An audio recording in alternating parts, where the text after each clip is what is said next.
بسم اللہ الرحمن الرحیم۔ السلام علیکم ورحمۃ اللہ وبرکاتہ۔ امید ہے آپ سب خیر سے ہوں گے۔ اللہ پاک مجھے اور آپ کو بہت سی برکتیں عطا فرمائے، اور اللہ تعالیٰ میری اور آپ کی تمام دل کی نیک جائز حاجات تمناؤں کو پورا فرمائے۔ آج کی ویڈیو کا عنوان اس حوالے سے ہے کہ خواب کے اندر مسجد کو روشن کرنا یا مسجد دیکھنا، اس کی کیا تعبیرات ہیں، بزرگ اس کے بارے میں کیا فرماتے ہیں۔ ویڈیو کو دیکھنے سے پہلے اگر آپ ہمارے چینل پر نیو ہیں تو ہمارے چینل کو ضرور سبسکرائب کریں اور بیل آئیکن کے بٹن کو دبا کے آل پہ کر دیں، تاکہ ہر نئی آنے والی ویڈیو کو نوٹیفیکیشن آپ تک بروقت پہنچ سکے۔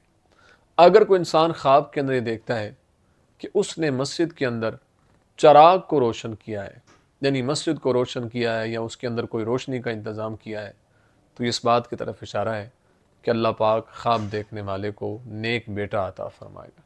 اس لیے اللہ کے حضور اس کو شکر ادا کرتے رہنا چاہیے اور دعاؤں کا سلسلہ جاری و ساری رکھنا چاہیے۔ بہت اچھا خواب ہے۔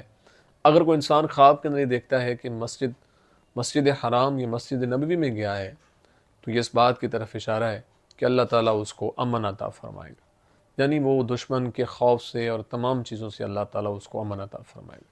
امید ہے آپ کو ویڈیو پسند آئی ہوگی۔ اگر پسند آئی ہے تو لائک، کومنٹ، شیئر اور صدقہ جاریہ سمجھتے ہوئے اس کو شیئر ضرور کریں۔ زندگی رہی تو انشاءاللہ نیکسٹ ویڈیو میں آپ سے پھر ملاقات ہوگی۔ السلام علیکم ورحمۃ اللہ وبرکاتہ۔